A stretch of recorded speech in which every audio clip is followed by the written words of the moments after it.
Amen. Ang magandang balita ayon kay Juan.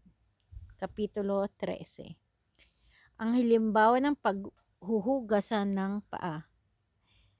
Bisperas na ng Pasko, alam ni Jesus na dumating na ang panahon ng kanyang pag-alis sa daigdig na ito upang bumalik sa Ama. Mahal niya ang kanyang mga tagasunod na nasa daigdig at sila'y iniibig niya hanggang sa wakas. Sa panahon ng hapunan, inilagay na ng Diablo sa isip ni Judas na anak ni Simon Iscariote na ipagkakanulo niya si Jesus sa mga Hudyo. Nalalaman ni Jesus na ibinigay na ng Ama sa kanya ang buong kapangyarihan. Alam din niyang siya ay mula sa Diyos at babalik sa Diyos. Kaya't siya'y tumayo mula sa hapag, nag-alis ng panlabas na balabal at nagbigkis ng tuwalya sa baywang. Pagkatapos naglagay siya ng tubig sa palanggana at sinimulang hugasan ang paa ng mga alagad at pinunasan ng tuwalyang nakabigkis sa kanyang baywang. Paglapit niya kay Simon Pedro, tumutol ito. Sabi niya, Panginoon, kayo ba ang maghuhugas ng aking mga paa? Sumagot si Jesus, hindi mo nauunawaan ngayon ang ginagawa ko, ngunit mauunawaan mo rin pagkatapos. Muling nagsalita si Pedro, Hinding-hindi ko pahugasan sa inyo ang aking mga paa. Ngunit, sinabi ni Jesus, malibang hugasan kita, wala kang bahagi sa akin. Dahil dito'y sinabi ni Simon Pedro, kung gayon, hindi lamang ang mga paa ko, kundi pati na rin ang aking mga kamay at ulo.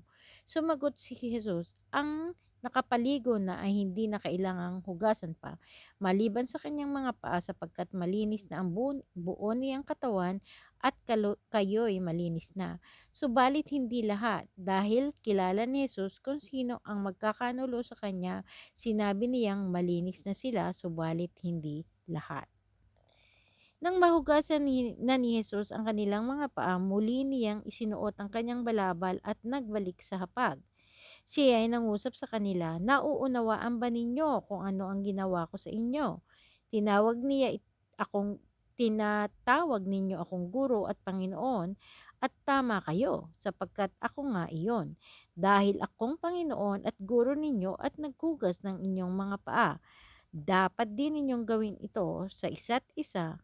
Binigyan ko kayo ng halimbawa upang inyong tularan. Pakatandaan ninyo, ang alipin ay hindi nakakahigit sa kanyang Panginoon, ni ang sinugo kaysa sa nagsugo sa kanya. Mapalad kayo kung nauunawaan ninyo ang mga bagay na ito at inyong gagawin. Hindi kayong lahat ang tinutukoy ko, kilala ko ang aking mga pinili. Ngunit dapat matupad ang sinasabi sa kasulatan, pinagtaksilan ako ng taong pinakain ko. Sinasabi ko ito sa inyo bago pa mangyari upang kapag ito'y nangyari na sasampalataya kayo na ako'y ako nga. Pakatandaan ninyo, ang tumatanggap sa sinugo ko ay tumatanggap sa akin, at ang tumatanggap naman sa akin ay tumatanggap sa nagsugo sa akin. Inihayag ni Jesus ang pagtataksil sa kanya. Pagkasabi nito, si Jesus ay labis na nabagabag at nagpahayag sa kanila, pakatandaan ninyo, ako'y pagtaksilan ng isa sa inyo.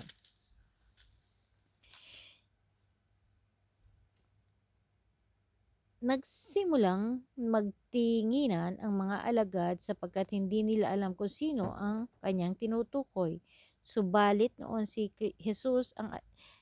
ni katabi noon ni Jesus ang alagad na minamahal niya, kaya't sinenyasan siya ni Simon Peter at sinabihan, itanong mo nga kung sino ang tinutukoy niya.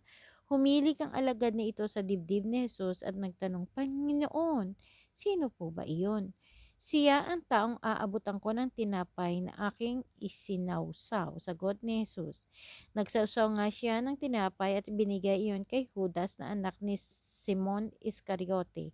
Nang matanggap ni Judas ang tinapay, pumasok sa kanya si Satanas. Sinabi ni Jesus kay Judas, "Gawin mo na ang dapat mong gawin."